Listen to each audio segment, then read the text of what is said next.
This is a brief introduction to the board game Crokinole, its rules, and its play. A review of various types of Crokinole boards is provided in a separate video. Crokinole is a game for either 2 or 4 players. If there are 2 players, they oppose each other, sitting across the board from one another. If there are 4 players, they play in teams of 2, with team members sitting across from each other.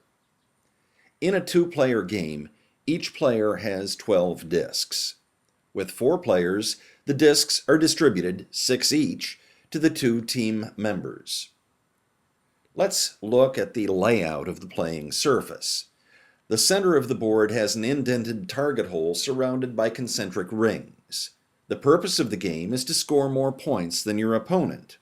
Points are scored by shooting discs into the various rings or, better yet, into the center hole. A disc legally landing in the center hole scores 20 points and is immediately removed from play. After all 24 discs have been played, the discs remaining on the playing surface are scored. Discs fully inside the circle of pegs score 15 points. Those in the next ring score 10, and those in the outer ring score 5 points.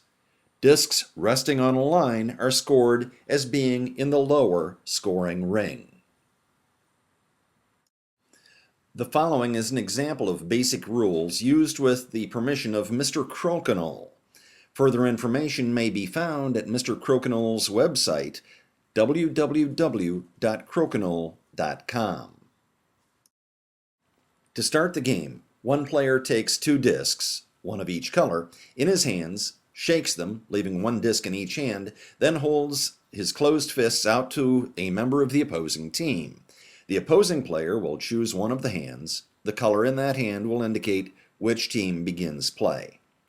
Play proceeds in a clockwise fashion. The player to the left of the previous shooter always plays next.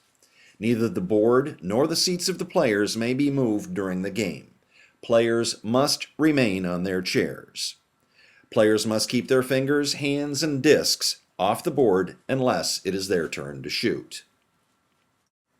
To shoot, place a disc on the board with any portion of it touching the starting line. Each player will shoot discs only from within his or her quadrant of the board. A disc placed on the quadrant line must not be more than halfway over that line. The first player will try to shoot his or her disc into the 20 center hole. If it successfully lands completely within the hole, the disc is removed and set aside to count as 20 points at the end of the round.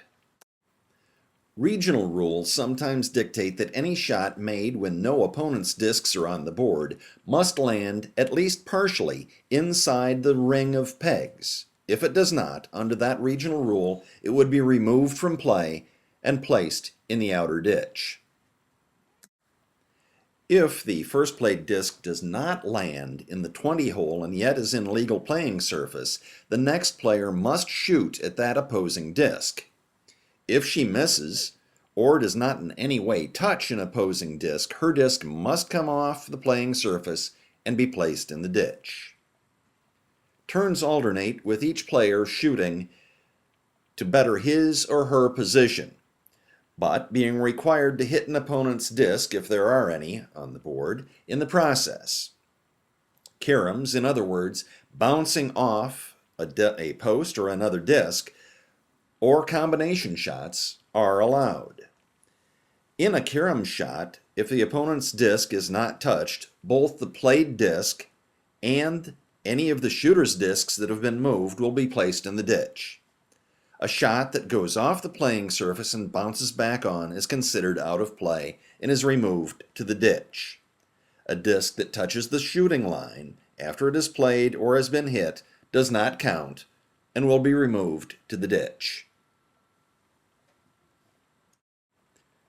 When a round is finished, in other words, when all discs have been played, the discs remaining on the board will be scored. Each player or team counts the value of the discs within each circle. The inner or pin circle counts 15 points for each disc.